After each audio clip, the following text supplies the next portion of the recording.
Muy bien, buenas tardes a todos. Bienvenidos a este evento organizado por IESA y Uniquemia, aplicaciones reales de la inteligencia artificial en los negocios, con especial interés en la región de América Latina, aunque sabemos que tenemos amigos de España y otras regiones participando en el día de hoy. Muchas gracias a todos. Mi nombre es Osvaldo Lorenzo, soy director de Uniquemia y tengo el honor de moderar este estupendo panel de invitados que voy a presentar en un momento. En primer lugar, quisiera comentarles que este evento forma parte de una serie de eventos y actividades de desarrollo para la adopción exitosa de la inteligencia artificial en las empresas. Con este objetivo en mente y para comprender la situación de la inteligencia artificial en la región, estaremos realizando durante este evento una investigación a través de una serie de preguntas a todos ustedes, a la audiencia. Los resultados los vamos a ver en tiempo real y nos permitirá tener una sesión más interactiva. Así que agradecemos muchísimo vuestra participación en esas preguntas que vamos a ir lanzando a lo largo del evento. En segundo lugar, contaremos con 10 minutos al final de las presentaciones para abordar preguntas y respuestas con el panel de invitados. En este sentido, les quiero pedir que escriban sus preguntas en el chat de este evento. Me acompaña en esta moderación Néstor Altuve, quien es gerente de Uniquemia para Panamá y Centroamérica y coordinador de programas IESA y Uniquemia, quien seleccionará una o dos preguntas para cada ponente. Por razones de tiempo, no vamos a poder cubrir todas las preguntas, pero estoy seguro que Néstor hará su mejor trabajo posible para seleccionar aquellas preguntas que sean más recurrentes, más repetitivas o más, bueno, más relevantes en relación a lo que se está discutiendo, ¿vale? A continuación, me gustaría tomar un minuto para introducir brevemente, desde mi punto de vista, la oportunidad de la inteligencia artificial para la región. América Latina ha sido durante mucho tiempo víctima o ha estado sufriendo durante mucho tiempo una baja productividad y como era de esperarse, la pandemia también ha estado empeorando esta situación. Sin embargo, la inteligencia artificial se presenta, así creemos desde este panel que vamos a discutir hoy, se presenta como una oportunidad para que las economías de la región den un salto hacia una mayor innovación y progreso económico. La investigación hasta ahora sugiere que la inteligencia artificial agregará entre 1 y 5 puntos porcentuales del PIB en las economías más grandes de América del Sur, Argentina, Brasil, Chile, Colombia, Perú, para el año 2030-2035. La inteligencia artificial podría desempeñar desde esta perspectiva un papel transformador en América Latina para casi todos los sectores, según el Banco Interamericano de Desarrollo. Y por otra parte, una encuesta global que hicieron en el MIT, el Instituto Tecnológico de Massachusetts, a directivos y gerentes de empresas en todo el mundo, antes de la pandemia, encontraron que el 79% de las empresas en América Latina en ese momento ya había lanzado al menos un programa o alguna iniciativa de inteligencia artificial. De tal manera que nos encontramos en un buen momento, estamos en este periodo de salida, Dios mediante, de la pandemia, un periodo de retos, un momento de retos, de armarnos con las tecnologías y capacidades necesarias para resurgir y aprovechar las oportunidades que se presentan. Antes de comenzar con los ponentes, me gustaría lanzar dos preguntas iniciales. La primera de ellas para conocer la procedencia de cada uno de vosotros y la segunda relacionada al nivel de uso de la inteligencia artificial en vuestras organizaciones. De tal manera que voy a pedir a nuestro equipo de soporte que comparta la primera pregunta. Bueno, pues tenemos una alta participación del área o del sector de tecnología y telecomunicaciones, 32%, seguido de servicios financieros y seguros, y luego consumo y retail, un poquito menos industria y manufactura y transporte y logística.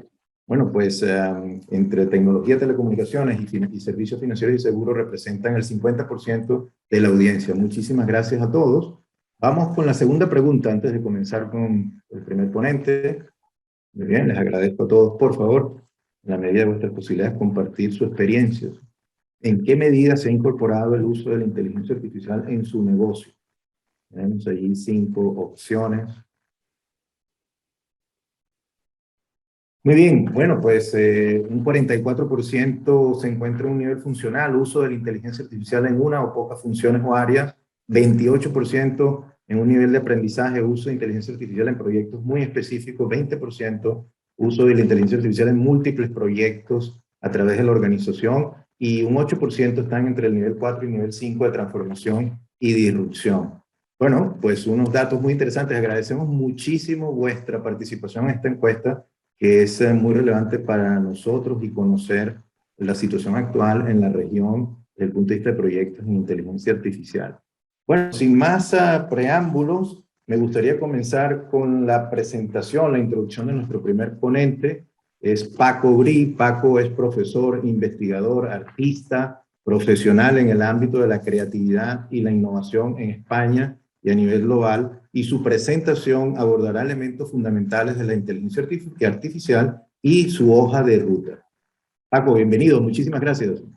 ¿Qué tal? Encantado de estar aquí. Voy a compartir la presentación. Me decís si la podéis ver. La voy a poner en pantalla completa y me confirmáis. ¿La estáis viendo? ¿Sí? Sí, perfecto, Paco. Perfecto.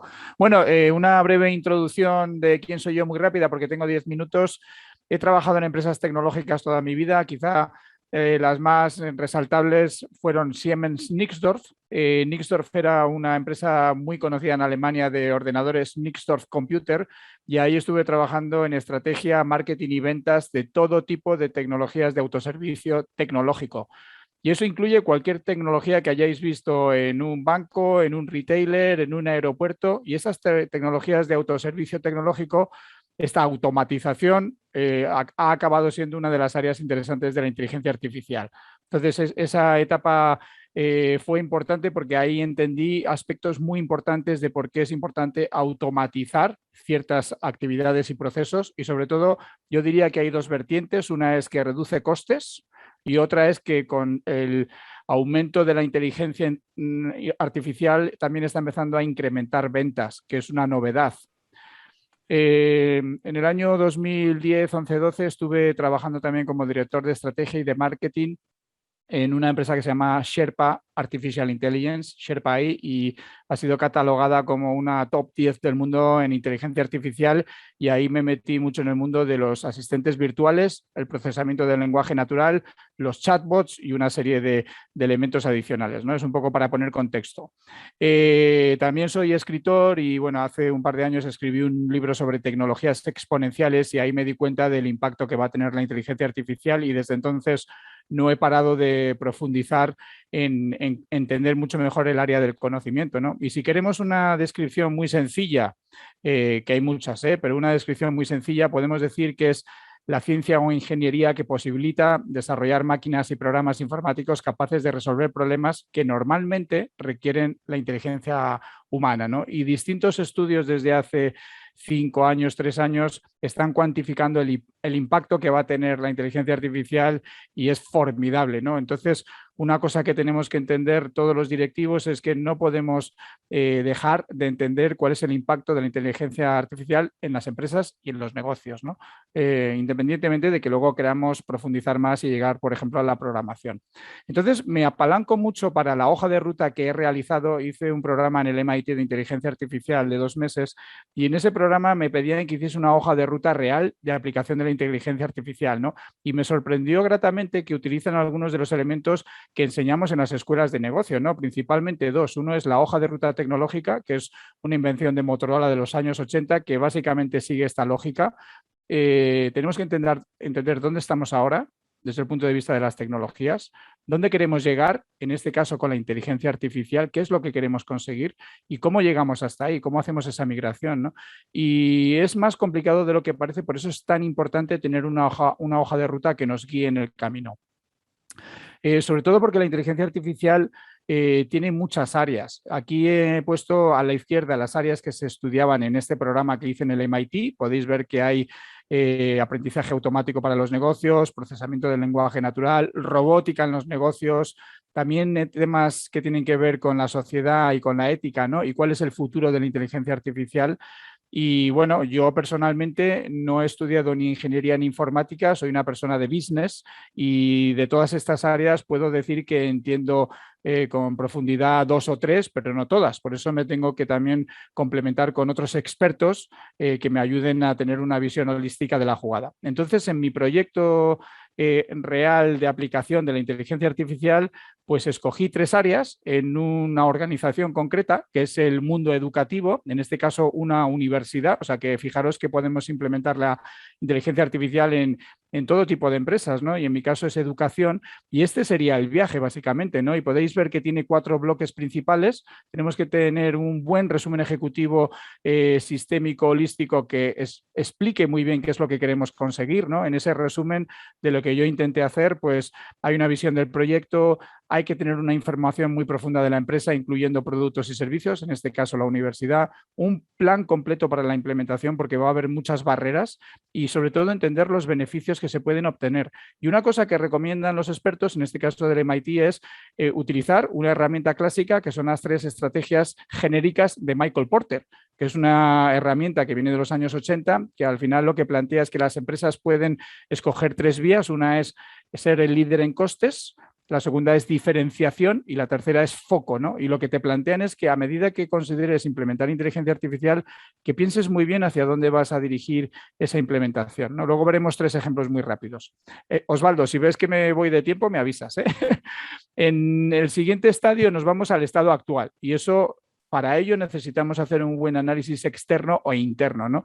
Y en mi caso, pues tuve que investigar cómo se estaba utilizando la inteligencia artificial en la universidad, y una vez que entendí cuál era el estado, que también puedo anunciar que era un estado incipiente, o sea que no se habían hecho muchas cosas, o sea que había un gran campo de actuación, tenemos que ver cuál es la mejor estrategia de implementación de aquello que podemos hacer nuevo, pero volviendo a las 3 estrategias genéricas de Michael Porter. Entonces, una vez que tenemos el análisis, planteamos una iniciativa de propuesta, ¿no? Y en mi caso, pues al final podéis ver abajo que hay una caja y planteé 3 soluciones. Por resumirlas muy rápido, había una que tenía que ver con automatización robótica de procesos. En este caso tenía que ver con la accesibilidad. Imagínense personas que van con sillas de ruedas o son personas mayores o enfermas, pues los espacios de la universidad, aunque eran muy buenos, no estaban aportando o sacándole el máximo valor a la inteligencia artificial, ¿no? Por ejemplo, con vehículos autónomos inteligentes que pudiesen desplazar a personas, ¿no? De hecho, tuvimos algún ejemplo con alguna persona en una silla de ruedas que nos dio algunas ideas, algunos insights para poder aplicar la inteligencia artificial en el mejor uso de esa movilidad sostenible, ¿no?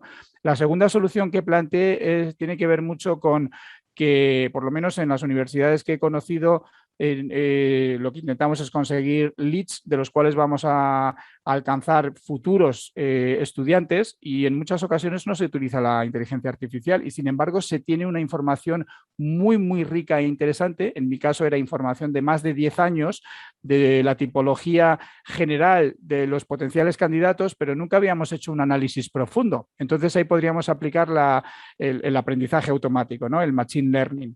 Y la tercera sería el procesamiento del lenguaje natural, porque en el caso de las universidades, y en mi caso concreto, tenemos hasta 4 o 5 sistemas muy complejos. Todos conocéis SAPs, Oracles, pues son sistemas de este tipo, son CRMs, bases de datos. Algunos tienen que ver con cómo manejas proyectos de investigación, otros tienen que ver con cómo se te evalúa el rendimiento como empleado. Y entonces, al final, realmente se pierde muchísimo en tiempo en manejar sistemas complejos que no están conectados, ¿no? Y una forma de resolver las dudas que se tienen es preguntándonos unos a otros de una manera muy poco profesional, ¿no? Yo puedo llamar a Osvaldo y preguntarle cómo hace algún proceso concreto, ¿no? Entonces la solución que se planteó es, oye, pues vamos a generar un asistente virtual con inteligencia artificial que dé esa información que ahora está en las cabezas de las personas, pero que esté disponible para todo el mundo, ¿no? Bueno, esas serían las 3 soluciones que estarían en la iniciativa propuesta, y ahí tenemos que ver qué tareas y procesos se tienen que hacer para implementar esas cosas, qué requerimientos técnicos, qué requerimientos del liderazgo de las personas, porque hay muchos temas de liderazgo y gobernanza que pueden ser barreras e impedir que funcione bien la implementación, y cuáles son los beneficios, ¿no? Y una vez que tenemos eso, tenemos que hacer un Gantt chart, un plan completo con tiempos, tareas e hitos, que es lo que veis en el plan de acción y criterios, ¿no? Y ese plan de acción tiene que llegar hasta el último detalle, ¿no? Entonces tiene que incluir hitos, tiene que incluir habilidades necesarias, y eso va a incluir mucha formación necesaria, o sea que vamos a tener que capacitar en upskilling y reskilling a los empleados. También vamos a tener que tener en cuenta cuestiones de gobernanza, como he dicho, gestión de proyectos, temas éticos y sobre todo al final son tantos aspectos que una de las recomendaciones es construir un panel de control, que en inglés llamamos un dashboard, ¿no? Como el panel de control del coche. Queremos tener un panel de control donde tengamos todos los elementos y tengamos todas las métricas que vamos a utilizar, ¿no? Bueno, este fue mi ejemplo de hoja de ruta, fue evaluado positivamente por el MIT y bueno, es un ejemplo real de aplicación en una universidad en este caso, ¿no? O sea que veis que las posibilidades son enormes. No sé cómo voy de tiempo, Osvaldo, tú me dices. Pasa justo a tiempo, estás terminando los 10 minutos, Paco. Muy bien. Estupendo, muchas gracias, Paco. Oye, muy interesante, me ha gustado en particular que has presentado tres aplicaciones muy directas en ventas, con los leads y la gestión de los leads en esta universidad, de sostenibilidad, que, bueno, además es otro tema muy importante hoy en día, y la inteligencia artificial ayudando a la sostenibilidad, en este caso a la diversidad y a reducir las desigualdades, y la experiencia de empleado dentro de esta institución, ¿no? De tal manera que tres ejemplos muy interesantes, amplios, ¿no? En cuanto a impacto de la inteligencia artificial. Y además la hoja de ruta, Paco, pues muchas gracias por compartirla con todos nosotros. Y si les parece, voy a pedirle por favor al equipo de soporte, antes de introducir al próximo invitado, que lance una tercera pregunta que está muy relacionada con esto que nos ha explicado Paco. ¿Cuáles son los principales retos en su organización? Y ahí tenemos, en relación a la implementación de inteligencia artificial, por supuesto, y ahí tenemos una serie de retos y nos gustaría conocer su opinión, vuestra opinión. Muy bien, identificar las tecnologías o aplicaciones de inteligencia artificial y definir cómo se aplicarán en la empresa es el reto más importante. Y formación o capacitación en habilidades y competencias claves en segundo lugar. En tercero, definir tareas y procesos específicos que se verán beneficiados. Voy a dejarlo hasta allí, pero pueden tomar una foto de estos resultados. Me quedo entonces con los dos primeros: identificar tecnologías y aplicaciones de la IA y cómo se aplican, y formación y capacitación en habilidades. Muchísimas gracias a todos por compartir vuestras experiencias. Y bueno, voy a pasar sin más preámbulo a nuestro segundo invitado, es Ricardo Maturana, quien es CEO de Genos, NOS en España. Es una empresa tecnológica especializada en inteligencia artificial con múltiples casos exitosos en diferentes sectores que él nos va a comentar a continuación. Y para mí es un gran placer porque además con Ricardo estoy trabajando muy de cerca, también con todos, ¿no? Con Paco, con Marci, con mi tocayo Osvaldo, pero en particular Unikemi y Genos están ahora colaborando en una alianza en la aplicación de la inteligencia artificial en educación. Bueno, sin más preámbulos, Ricardo, muchas gracias por acompañarnos. ¿Sí?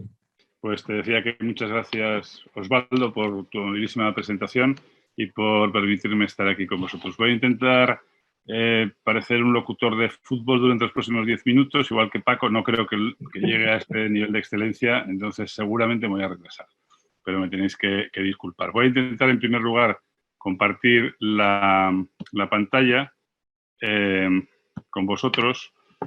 Bueno, yo voy a hablar de dos cosas fundamentalmente. De un programa de inteligencia artificial que se denomina semántico contextual, que está basado en un tipo de tecnología que es la explotación de grafos de conocimiento, un artefacto matemático computable con un tipo de lógica y que permite construir lo que nosotros denominamos artefactos cognitivos o mentes artificiales. Esta es una condición para construir un tipo de inteligencia artificial que se denomina inteligencia artificial con sentido común, porque las máquinas son capaces de interpretar un área de conocimiento, un proceso industrial, lo que vosotros queráis, con las mismas capacidades o del mismo modo que lo haría una persona. Un grafo de conocimiento, por lo tanto, es una mente que se puede enriquecer y se puede enriquecer, por ejemplo, con procesamiento de lenguaje natural, es decir, con inteligencia artificial basada en aprendizaje automático, en aprendizaje profundo, en redes neuronales, etcétera, que también lo hacemos. Y esto es lo que yo os voy a contar muy rápidamente. DARPA, que os decía que es la agencia de Estados Unidos que se fundó en el 58, después de la Guerra de Corea, para que Estados Unidos dispusiera de una defensa que no tuviera competidores tecnológicos. Habla de esta tercera ola, de una inteligencia artificial basada en grafos, en artefactos cognitivos, que va a ser contextual, que va a trabajar en un marco de sentido común. Aquí tenéis las tres olas. Estamos en esta ola, lo que llamamos a la inteligencia artificial, es básicamente Machine Learning o Deep Learning en algún caso. En procesamiento del lenguaje natural también utilizamos redes neuronales evolutivas, pero es esencialmente inteligencia artificial estadística. Buscamos patrones en cantidades muy, muy grandes de datos, en corpus lingüísticos muy, muy, muy grandes. La futura será esta ola de la que os estoy hablando. Y ya están las organizaciones utilizando IA semántica. En 2012 lo dijo Google, ¿no? Compró una empresa que se llamaba MetaWeb, que tenía una base de conocimiento que se llamaba Freebase, y dijo, estoy construyendo un grafo de conocimiento. Es decir, mis máquinas son capaces de reconocer a las personas que están detrás, a cada una de ellas. No de una manera estadística, sino de una manera entitativa, como si fueran mentes humanas, por así decirlo. El futuro, por tanto, está en esta tercera ola, en la cual contenidos inteligentes construidos o decodificados con procesamiento del lenguaje natural impulsan o son impulsados por grafos de conocimiento. Gartner dice que los grafos de conocimiento son la gran tendencia tecnológica y el futuro de la inteligencia artificial, y son los que van a permitir construir grandes ecosistemas tecnológicos, son los que van a permitir integrar información distribuida en muchos lugares o en muchos hilos, unificarla, hacerla interrogable para máquinas y también para personas y enriquecerla después con procesos de IA estadísticos. Aquí tenéis un poco lo que dice Gartner durante estos últimos años. Desde 2018 está anticipando que el futuro de la IA es una IA semánticamente interpretada, con grafos de conocimientos, y este año ha dicho que el 50% de las consultas de los clientes de Gartner sobre el tema de la IA implican una discusión sobre el uso de la tecnología de grafos. Este es el informe de este año, el Hype Cycle sobre inteligencia artificial. Y este es el Hype Cycle de 2021, que se publicó en junio. Y tenéis aquí las tecnologías que nosotros particularmente estamos utilizando dentro de nuestro proyecto NOS, que en griego quiere decir conocimiento. Tener una marca en Internet de 5 letras que diga más o menos lo que hace, es que decir que es muy antiguo. Llevamos 20 años trabajando en este proyecto. Y ya veis que los Knowledge Graph están ya en el hype. O sea, estamos en el momento más, digamos, de más enamoramiento. Ahora vamos a pasar a desilusionar un poquito. Deep Learning, Machine Learning ya lo están, Natural Language Processing ya lo están haciendo un poco. La mezcla de estas dos tecnologías son lo que va a hacer que nuestras computadoras, que nuestros sistemas, que nuestras arquitecturas sean capaces, y pongo comillas, de pensar, porque por su cuenta no van a pensar, pero van a hacer que nosotros pensemos mucho más, decidamos mucho, mucho mejor. El marco de construcción de la mente de los sistemas es una gran base de conocimiento. Hay que construir bases de conocimiento, grandes acopios, grandes diccionarios de entidades, es decir, que identifiquen individuos, personas, organizaciones, lugares, eventos. Nosotros somos miembros de una asociación europea, Divipedia, que está en el corazón de la web de datos, que es esta web que va a permitir que los sistemas piensen. Aquí tenéis los miembros de Divipedia. Están algunas instituciones muy importantes en Europa, como el Fraunhofer, quizás el centro tecnológico más importante de Europa, y algunas otras también. Y esta tecnología tiene como dos patas, una que nos permite construir grafos y explotarlos, generar todas las explotaciones posibles de un grafo, sistemas de interrogación, buscadores, metabuscadores, porque construimos ecosistemas, sistemas de recomendación, sistemas de perfilado de usuarios, sistemas de generación de contextos y enriquecimiento de la información, y una herramienta que llamamos Sherlock. No Sherlock, ya sabéis que IBM tiene Watson. Nosotros tenemos una Sherlock, que es una herramienta que permite procesar el lenguaje natural, pero también extraer entidades e identificarlas de una manera indubitable. Yo, si os parece, acabo con esto y con un mensaje. La tecnología no es neutral. Hay que saber elegir tecnología, y veo que en la pequeña encuesta que ha hecho Osvaldo, vosotros identificáis esto como un problema. Hay que identificar aplicaciones, yo diría, hay que identificar tecnologías. Hay muchísima exageración, muchísimo ruido alrededor de la IA. La IA se ha convertido en un concepto muy oscuro, es un concepto muy extractivo cuando lo utilizan las grandes plataformas, y en las empresas debe ser un artefacto que nos haga más felices, porque si no, ¿para qué queremos tecnología? Si nos hace más infelices, pues no tiene ningún sentido la tecnología. Y si os parece, paso a compartir, Osvaldo, algunas aplicaciones. No sé si estáis viendo mi buscador en este momento. Sí. Esto es el artefacto cognitivo. Ya sabéis que Watson decía que hacía inteligencia cognitiva, no inteligencia artificial. Realmente hay una diferencia importante. El artefacto cognitivo que tiene IBM. Y está leyendo esta noticia que ha aparecido hoy en El País. Conchita, el ángel de la guardia de Muguruza. Sabéis que Garbiñe Muguruza ha ganado un torneo de tenis muy importante. Y lo que nos interesa es esto, ¿no? Las entidades, es decir, los individuos, los objetos del mundo que vosotros identificáis de una manera muy natural, distinguís a Conchita Martínez de Garbiñe en Muguruza, pero las máquinas tienen muchos problemas para distinguir esto en los textos, en los recursos digitales, en las imágenes, etcétera, ¿no? Ya veis que resulta que para Watson IBM, Garbiñe Muguruza y Muguruza son dos entidades distintas.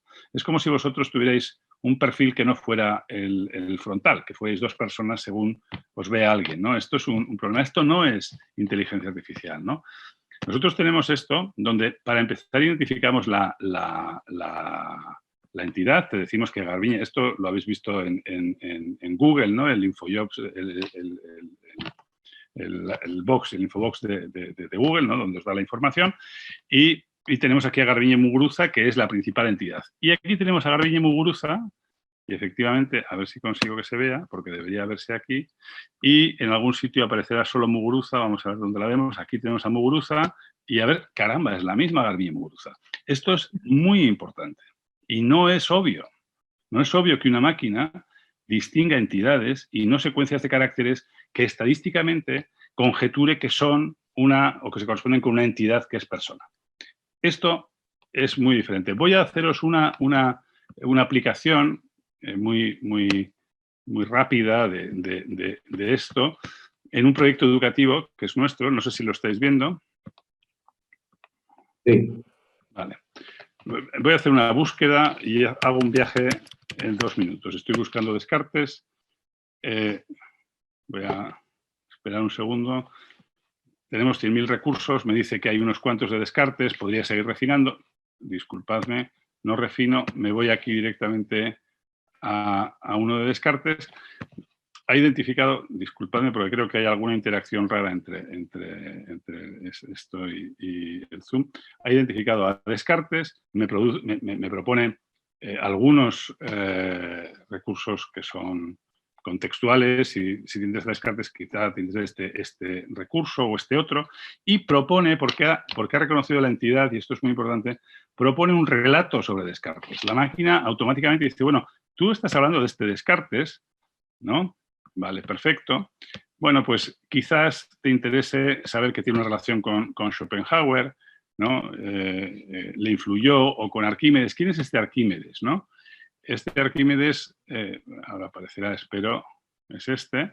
Bueno, lo voy a ver también en la enciclopedia de Didactalia, que me interesa, mientras aparece la enciclopedia, y este parece ser que tuve alguna relación con la estática, y esto es la estática, etcétera, ¿no? La máquina me propone todas estas entidades, Tomás de Aquino, Aristóteles, Baruch Spinoza, etcétera, relacionadas con Descartes, porque conoce quién es Descartes, exactamente igual que antes conocía quién era Garbiñe Muguruza, y Watson IBM no sabía si era Garbiñe Muguruza y Muguruza 2, pero no sabe lo que está diciendo. Esta es una diferencia muy importante.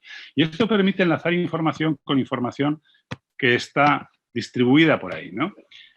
Arquímedes está en este caso en una serie de planos, porque fue un hombre casi un polímata, ¿no? Y fue un científico, un filósofo, fue un literario. Me lo propone en una línea del tiempo, mira, Arquímedes, aquí tengo a Crisipo, a Zenón de Tarso, etcétera, ¿no? Podría ver quiénes son estos. Me proponen los científicos de la época, me propone el contexto histórico, los Ptolomeos, etcétera. Podría buscar otros contextos. Aquí tenéis otros contextos, podría quitar unos y poner otros. Esto no lo quiero hacer porque no tengo tiempo. Osvaldo no me lo perdonaría. Pero, y con esto acabo, voy a ver este Arquímedes. Entonces, la máquina me dice, este Arquímedes es este, me propone recursos relacionados con Arquímedes y sobre todo me trae vídeos de YouTube sobre Arquímedes. O sea, la máquina va buscando por ahí y dice, es que me interesa Arquímedes, ¿no? Un tipo que se llama Arquímedes, no una fábrica de no sé qué que se llama Arquímedes, o un griego que tiene un equipo de fútbol que se llama Arquímedes, ¿no? Bueno, tenemos otro caso, esto es el Prado, ¿no? La lectura aumentada, y con esto acabo, lo habéis visto más o menos ahí. Aquí tenéis un texto, ¿no? donde vamos enriqueciendo el texto, vamos reconociendo las entidades y enriqueciéndolo. Podemos hacer buscadores, como en el caso del BBVA, y estoy acabando ya, Osvaldo. Adelante. Son 30 segundos. Bueno, esto es el BBVA, nosotros tenemos el ecosistema de búsqueda, las webs son las que sean, o los sitios son los que sean. Cuando venimos aquí somos nosotros. Y ya voy a buscar a Muguruza, porque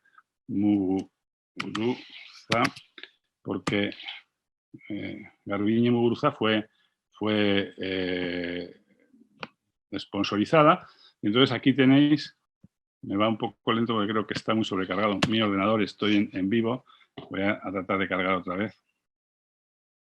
Aquí tenéis las noticias por años, con qué personas estaba relacionada Garbiñe Muguruza, ha reconocido la entidad, me dice que está relacionada con estas personas que también buscan temas de tenis, etc.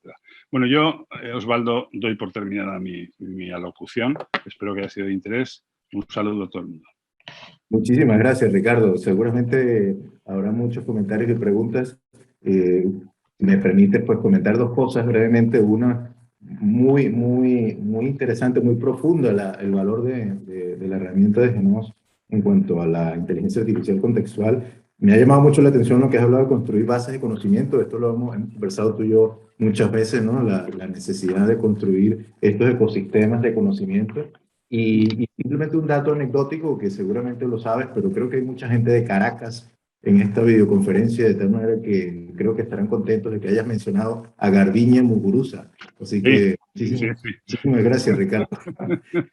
Bueno, lo he hecho también en homenaje a ti mismo. Y cuando solamente por alusiones muy breve, no hay inteligencia en las máquinas que previamente no haya estado en las personas. Las máquinas no construyen inteligencia por sí mismas.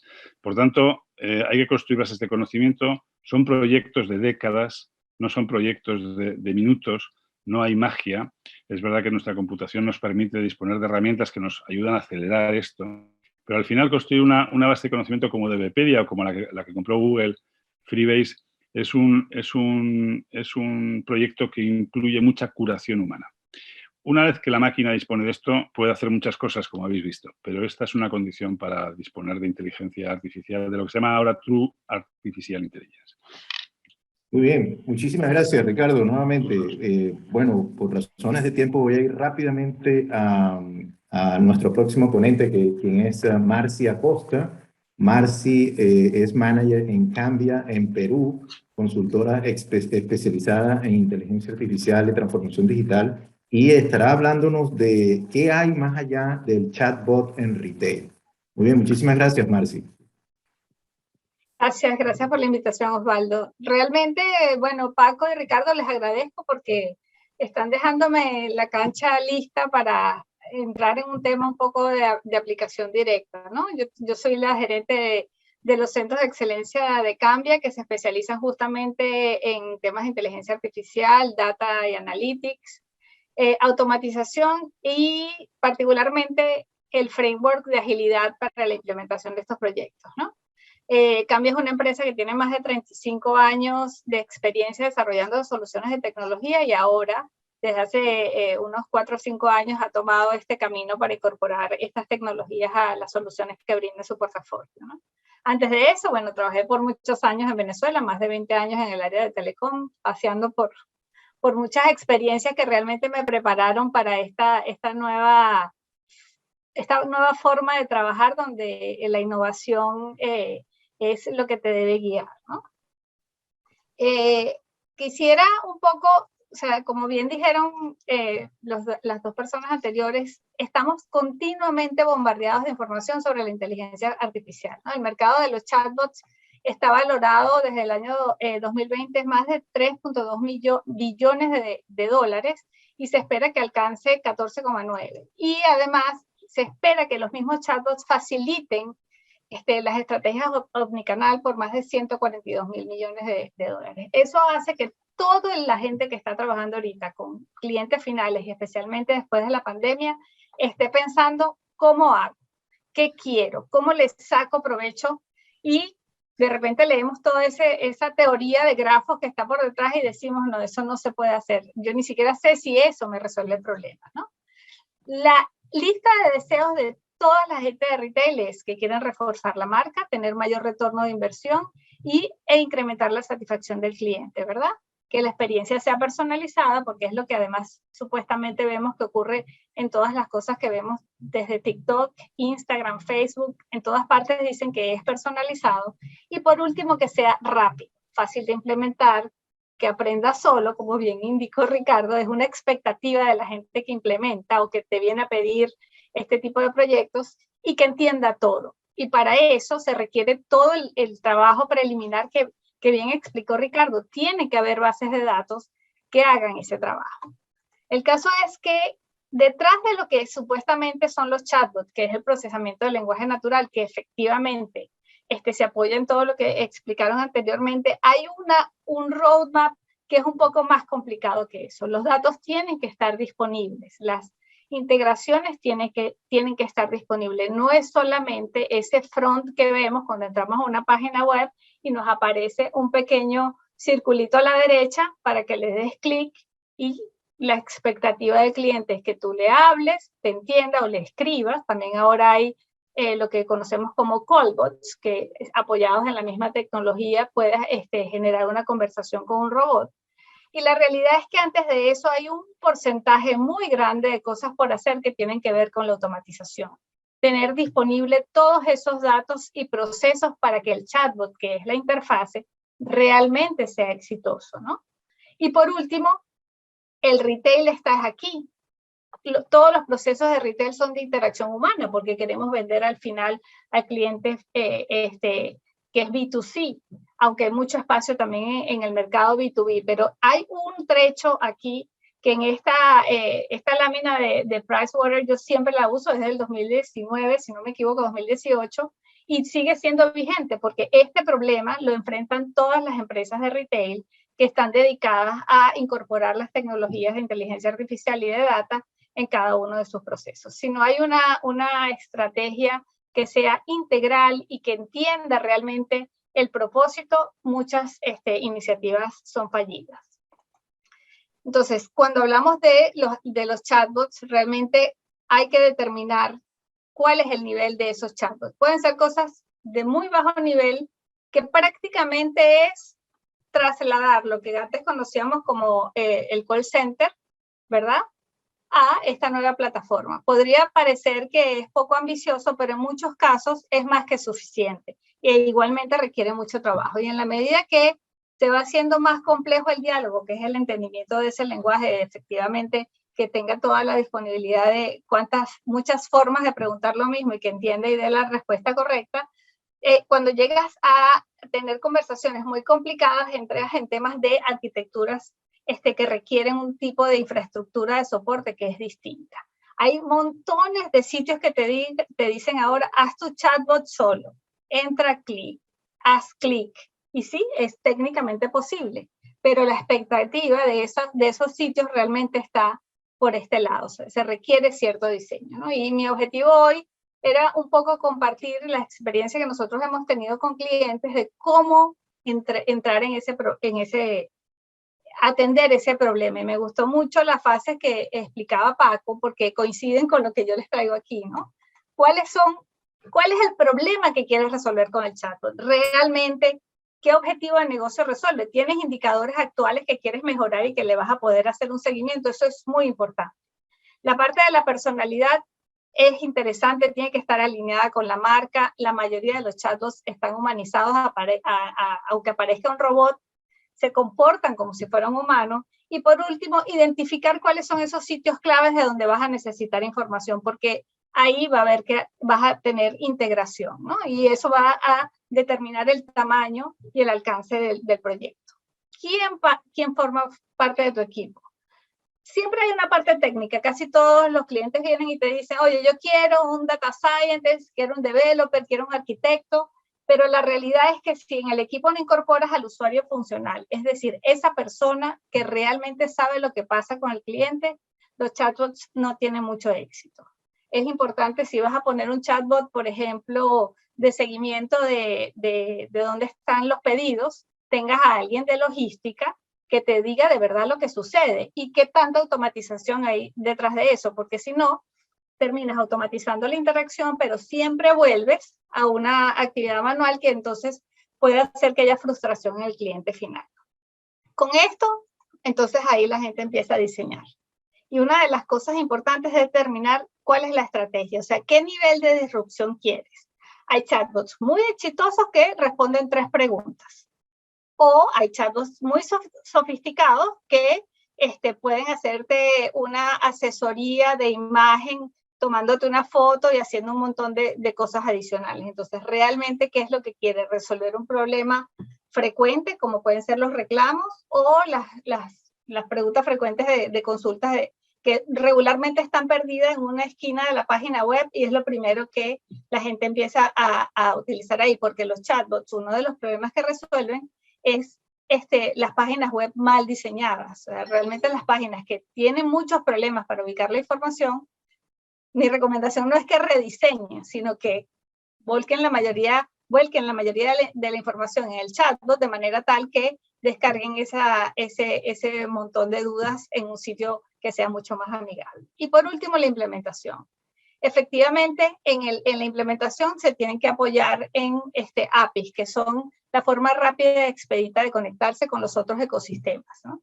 Ciertamente, todos los vendors ahora están trabajando de esta forma. Nosotros, en cambio, usamos IBM Watson, usamos Microsoft, Google, somos agnósticos a la tecnología, usamos lo que mejor le interesa al cliente desde el punto de vista de costo y de implementación.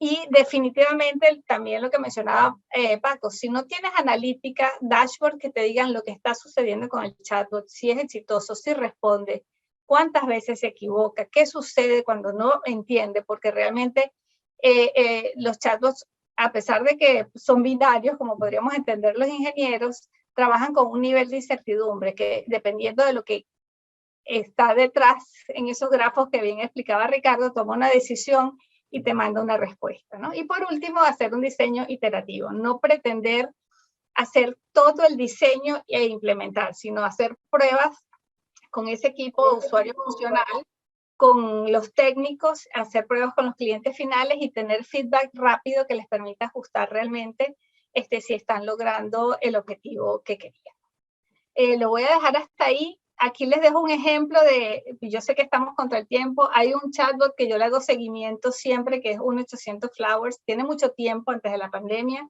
ha ido evolucionando.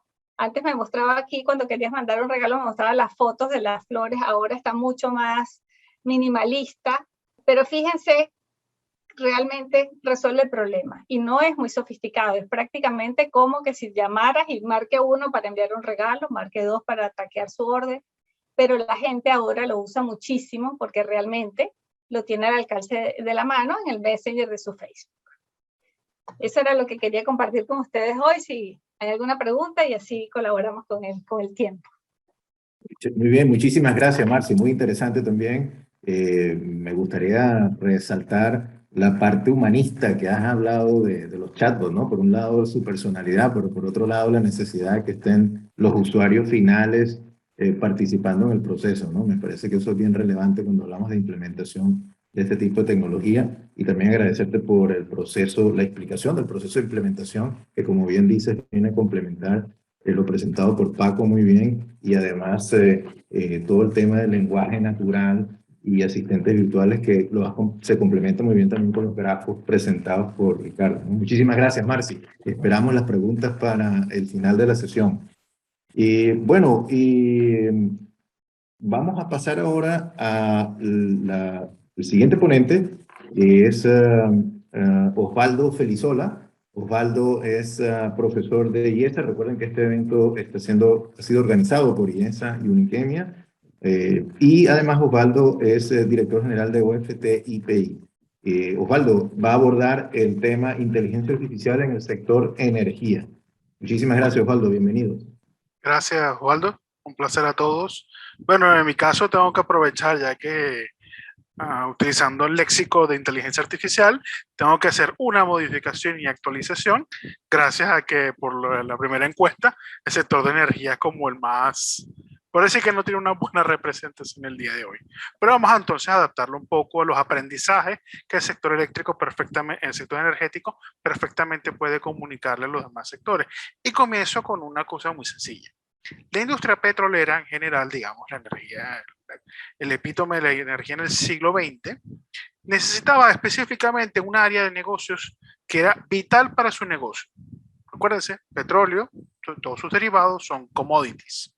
Eso indistintamente para el consumidor es prácticamente indetectable, sea gasolina, sea queroseno, sean lubricantes, para ustedes era básicamente petróleo, un derivado de petróleo. Pero para la industria petrolera teníamos una complicación. ¿Dónde puedo encontrar yo ese petróleo?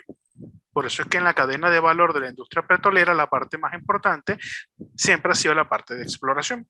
La industria petrolera, una de las cosas que durante muchos años estuvo haciendo, a principios del siglo XX incluso, fue el uso de una tecnología que es el sistema de sonares por eco. Entonces, a través de eso se podía estudiar los diferentes tipos de roca. Imagínense, vamos a ponernos en 1930. O sea, lo bueno de la industria energética es que uno puede echar bastante para atrás y uno puede aprender mucho de ella. Entre esa época, una de las cosas que se iban haciendo con estas pruebas de ecos es que uno identificaba qué tipos de sonidos se obtenían en diferentes sitios. Uno hacía sus perforaciones y descubría si había o no crudo en función del tipo de eco que uno recibía. Perfecto, entonces ahí tenemos el principio, aunque no me lo crean, de aprendizaje de máquinas del siglo XX. En este caso, un tipo de clasificación, un tipo de aprendizaje guiado, porque recibes un eco, haces una exploración, ¿tienes o no tienes crudo? Perfecto. Entonces, con el tiempo eso se fue desarrollando y se fue modificando y fue modernizando. Pensemos en 1930, lo más avanzado en el mundo de la computación para esa época era una cosa que llamaban las máquinas de Turing, que básicamente ahorita les llamamos computadoras o ordenadores para los que están en España, pero es perfectamente el comienzo de ese. Fíjense cómo una tecnología que fue pasando del mundo analógico se fue digitalizando. Ok, vamos entonces a apoyarnos en estas nuevas tecnologías. Vamos a hacer que estos ecos sean registrados en estas cosas llamadas ordenadores o computadoras. Entonces, a medida que se fueron haciendo esos estudios y se fueron modernizando, estamos hablando del descubrimiento de petróleo en Arabia Saudita, ¿cómo se llama? En Venezuela, en los países que son miembros de la OPEC, Rusia, Estados Unidos, una vasta cantidad de países que fueron estudiados. Y estamos hablando de una base de datos sencillamente abismal. Esa base de datos, una de las cosas cuando se empezaron a aparecer los primeros ordenadores personales allá en los finales de los 80, principios de los 90, fueron utilizados para, bueno, ir decodificando un poco esos ecos, tratar de en la medida de lo posible, con menos pruebas de sonido, tratar de determinar con mejor precisión el tipo de crudo y el tipo de producto que se está obteniendo. Una de las partes interesantes, seguramente la han escuchado, de esta tecnología porque un ingeniero llamado Andy Hildenburg de la industria Exxon, industria petrolera de toda la vida, con más de 100 años para este momento, desarrolló a partir de eso una tecnología de cómo transformar esos sonidos en mejor datos para obtener una mejor precisión de qué tan bueno era ese crudo. Entonces fue desarrollado por la industria petrolera. Este señor Hildenburg aprovechó para sacar esa tecnología a otro mundo completamente ajeno al mundo del petróleo. Seguramente habrán escuchado esa tecnología en alguna parte, en algún momento en sus vidas. Se le conoce como el autotune o autoafinamiento, porque lo que aprovechó, bueno, si yo aplico esta misma tecnología, es decir, tecnología desarrollada para conseguir petróleo en tierra, en zonas completamente extrañas, si yo se lo aplico a la voz de una persona, puedo modularla de tal forma que pueda alcanzar a la nota que no pudo cuando estaba haciendo la grabación. Y eso ha sido la revolución del siglo XXI para la industria de la música. Vean cómo una cosa que ha sido desarrollada por la industria petrolera pudo migrar a la industria, en este caso de la música, que forma parte del grupo de tecnología y en general. Aquí entonces viene el tema, ok, perfecto. ¿Qué está haciendo ahorita la industria petrolera? bueno, no solamente petrolera, energética, porque el petróleo forma parte de una gran familia. Pues en realidad ellos están muy metidos en este mundo, no solamente ahora desde el punto de vista de la exploración petrolera, utilizando herramientas como transformers, que son un tipo de inteligencia artificial que se utiliza básicamente para tratar de hacer el mejor procesamiento con la menor cantidad de energía, en este caso de tiempo computacional. Y eso se está enfocando, por ejemplo, para tratar de hacerlos la cadena de suministros petrolera lo más eficiente posible, determinar casi en un tiempo real cuándo una persona va a consumir petróleo o cuándo va a consumir otro tipo de carburante. La industria de las renovables, que sé que es un tema importantísimo para muchos de los que estamos aquí, también lo está aprovechando. Oye, estas tecnologías que han estado desarrollando ellos, vamos a montarnos sobre esas tecnologías. ¿Cómo yo puedo utilizar esas redes neuronales que ahorita están muy de moda, tipo Transformer, porque sé que algunos de ustedes quieren identificar cuáles son las mejores, o en cuáles formarse, o definir cuál tipo de herramienta quieren utilizar de inteligencia artificial? Les cuento un poco. En los tiempos de antes, dígase 2016, si hasta ese punto hablamos, las inteligencias artificiales que más se escuchaban hablar eran las famosas redes neuronales, y entre una de esas estaban las famosas redes neuronales recursivas, que lo que podían ver era hacia el pasado. Por eso que, por ejemplo, en el caso de los chatbots que les comentaba Marcy, se desarrollaron muchos durante los principios de los 2000, el siglo XXI. Tiene el dilema de que son considerablemente ineficientes comparadas con esta herramienta desarrollada por los amigos de Google en el 2017, que ha sido algo así como la reinvención de la tecnología. De hecho, se llega a hablar de que el mundo de la tecnología de inteligencia artificial ha cambiado del cielo a la tierra, es otro mundo. Podemos hacer mayor procesamiento con mucho menos tiempo. Acuérdense que el tema ahorita es que qué tanto puedo yo procesar con un algoritmo. Algoritmo, véanlo como una serie de tareas, nada más complejo que eso. Sé que la gente de computación tiende a poner un poco de término complejo y hablan de programas, software muy complicado, pero el secreto está ahí. Es simplemente una base de tareas. Aprovechando que soy el último, que tengo que hacer el cierre y más o menos ir anclando un poquito los comentarios, ahí donde está, me apoyo justamente sobre el comentario de Ricardo y de Marcy, que el tema de los datos es dramático. Ustedes como organización lo que necesitan es conseguir la mayor cantidad de datos que tengan disponible. Y créanme, no importa la calidad, lo importante es que la calidad del dato sea buena, no importa el tipo de dato.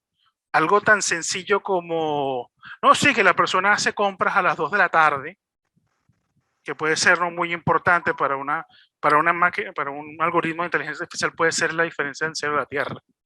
Justamente apoyándome también un poquito en los comentarios de Paco, este tipo de enfoques permite aprovechar dónde utilizar los recursos de una forma eficiente. Porque el tema de la inteligencia artificial, aprovechando que Paco ya ha escrito un libro interesantísimo en esa área, lo cual nos dice que si no sabemos qué hacer, la máquina no sabe qué hacer. Porque si realmente el aprendizaje guiado es la mejor forma de comenzar con todo este tipo de herramientas de inteligencia artificial. Luego proceder a las que probablemente todo el mundo sí se imagina, que si una máquina tan inteligente como, no sé, el de Yo Robot de la película de Will Smith o del libro de Arthur C. Clarke, que es un poco más extenso, sí, llegar al punto de conciencia en las máquinas.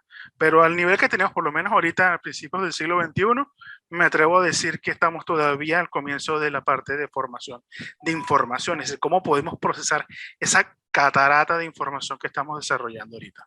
Y aprovecho que me queda un minuto, que tengo el tiempo, es un tema importantísimo nosotros, aprovecho hago el cierre. La idea de esto es que la energía, el mundo de la energía, créanme que tenemos una de las grandes ventajas que hemos tenido es que tenemos más de 100 años de datas, tanto en el mundo petrolero como en el mundo eléctrico. Hemos logrado transformarlas, aprender de ellas. Es verdad, hemos cometido nuestros errores. Se enfocaron en vehículos que fueran altamente contaminantes, que eran poco eficientes. Gracias a Dios, me atrevo a decir, como civilización hemos aprendido la lección, o la estamos aprendiendo. Pensé que también como en este caso inteligencia biológica, tenemos nuestros retos. Entonces, justamente, la inteligencia artificial le ha enseñado todas estas formas de energía, cómo alcanzar estos niveles de eficiencia que tenemos ahorita, que no se habían visto nunca en la historia de la humanidad. Y corto ahorita, exactamente a los 10 minutos. Gracias, Osvaldo. Gracias a Muchísimas todos. gracias, Osvaldo. Bueno, la verdad que tu presentación me recuerda que el uso de la inteligencia artificial no es solo en servicios, ¿no? De tal manera que precisamente hoy estaba en otra conversación y estábamos hablando del sector aeroespacial, ¿no? Además, aunque allí también tenemos a Elon Musk haciendo mucho ruido, pero que tenemos que recordar que tenemos la posibilidad de aplicar la inteligencia artificial en el sector industrial también, incluso en sectores muy maduros. Muchísimas gracias, Osvaldo, también por tu presentación. Mientras mi compañero Néstor termina de procesar y seleccionar algunas de las preguntas, me gustaría lanzar una última pregunta para todos ustedes en la audiencia y le voy a pedir a nuestro equipo de soporte técnico que lance la pregunta en este momento. ¿Qué enfoque consideraría el más apropiado para su formación en inteligencia artificial para la empresa? Y ahí están las opciones.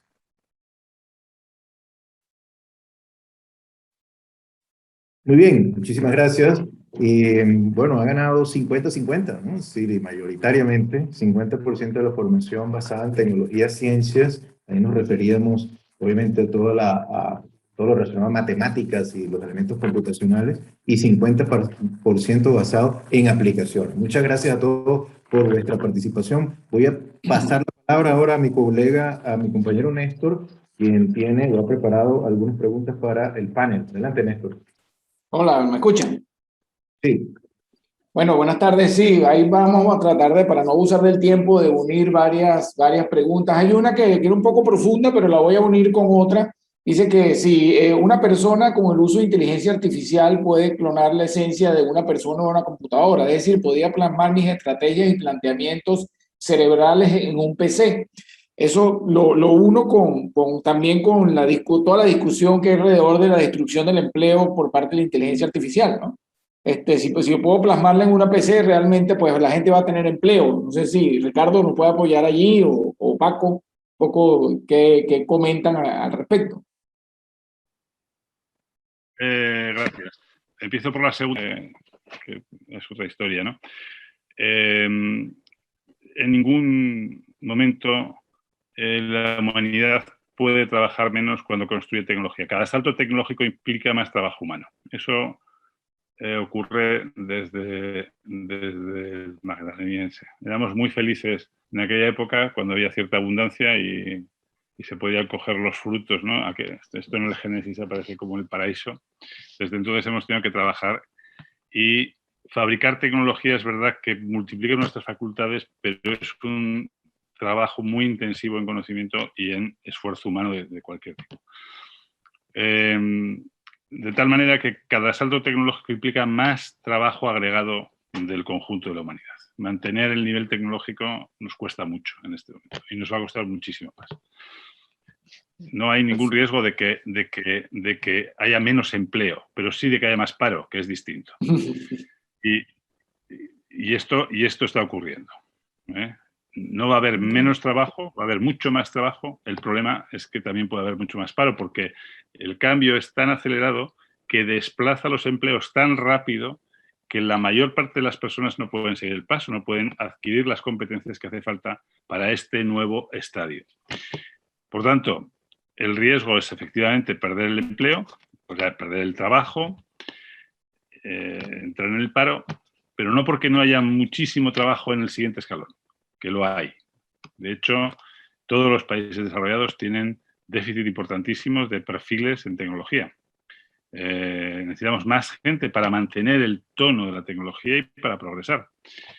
Este es el gran problema agregado que tenemos en todas las sociedades y son políticas educativas en parte, pero también también depende de que esas políticas tengan éxito en un marco cultural que genere empleos industriales de calidad, que atraiga a la gente a trabajar en estos perfiles tecnológicos que son siempre duros. Esto es importante decirlo.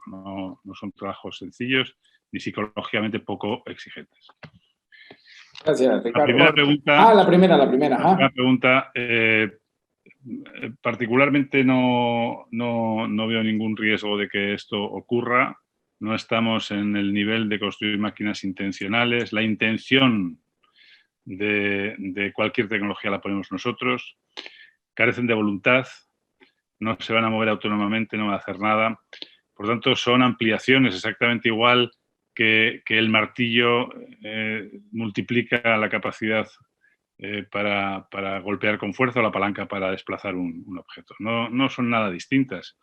Es verdad que hay todo un lenguaje, yo diría que mágico, o sea, de magos, ¿no?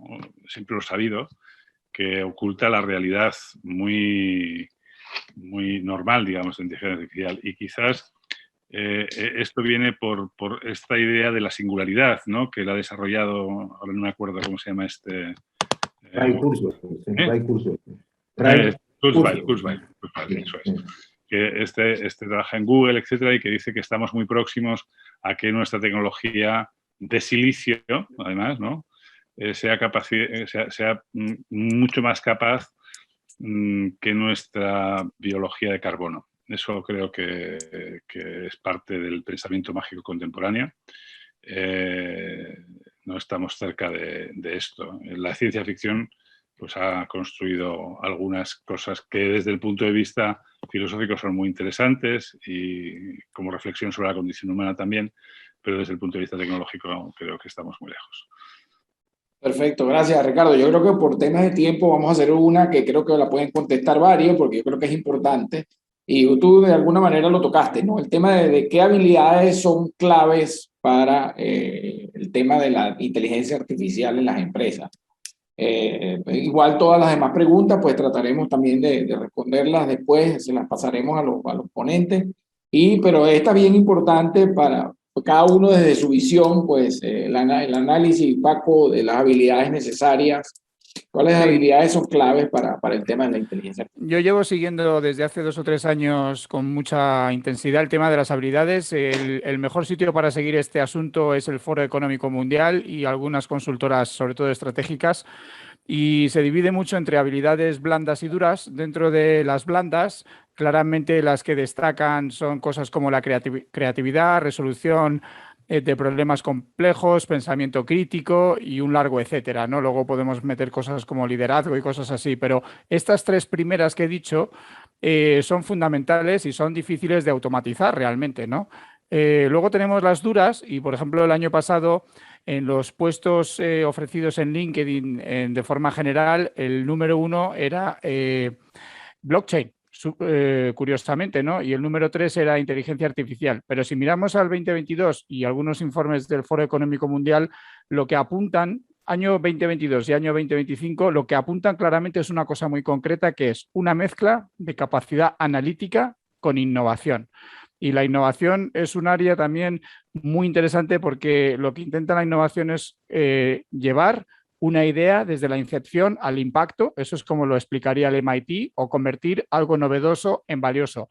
Si yo le pido a una inteligencia artificial mañana que me haga un modelo de negocio ganador para, por ejemplo, el mercado de las NFTs y el criptoarte, no es capaz de hacer eso, es imposible. Pero, sin embargo, si trabajamos conjuntamente, y eso lo llamamos el centauro, y hay, por ejemplo, jugadores de ajedrez, el campeón del mundo se ha entrenado con la inteligencia artificial de Google y ha hecho más poderosa la inteligencia artificial y se ha hecho más poderoso él, ¿no? Esa figura del centauro, pues parece que va a ser importante, pero tenemos un reto fundamental, que es si dentro de 5, 10, 15, 20 años los empleados en las empresas empiezan a trabajar con inteligencia artificial, hay un factor fundamental, que es el rechazo al cambio, la aversión al cambio. De cada 10 empleados, 9 van a rechazar el cambio. Y entonces hay un montón de metodologías y técnicas que vienen desde Kotter que te ayudan a hacer esa transformación y a conseguir que esos empleados quieran cambiar, ¿no? Y el motivo de que no quieren cambiar es tan sencillo como que si yo estoy utilizando unas bases de datos y unos procesos y procedimientos que he aprendido durante 3 años, si viene mi jefe y me dice a partir de mañana lo vas a hacer así, a mí me cuesta un horror tener que cambiar. Y entonces ese es el motivo del cambio, pero sin embargo los beneficios son tan inmensos que lo que tenemos que hacer es facilitar a las organizaciones que hagan ese cambio y que en el futuro trabajen de forma colaborativa con las inteligencias artificiales. Perfecto, gracias. Bueno, Osvaldo, yo creo que ya no vamos a usar más del tiempo. Bueno, si te parece, Néstor, me gustaría que Marci y Osvaldo, si tienen algún comentario final. Ok, perfecto, adelante, sí. Y ya luego cerramos. Sí. Rápidamente para poder cerrar. A mí solo me gustaría agregar que esa inversión de las capacidades está bien orientada hacia el tema de los empleados, pero el C-Level también necesita capacitación, porque ese C-Level no va a volver a la universidad, no conoce el detalle de los data scientists ni el lenguaje. Y ahorita siempre vemos los unicornios, las empresas nuevas, los nativos digitales que nacen sobre estas plataformas, pero la realidad es que la mayoría de las empresas tenemos historia, tenemos procesos antiguos y formas de operar y dirigir que pueden considerarse ahora tradicionales, ¿no? Entonces también es importante que haya capacitación adecuada para que ese C-Level entienda cómo esto va a entrar en la estrategia de la organización. Gracias, Marci.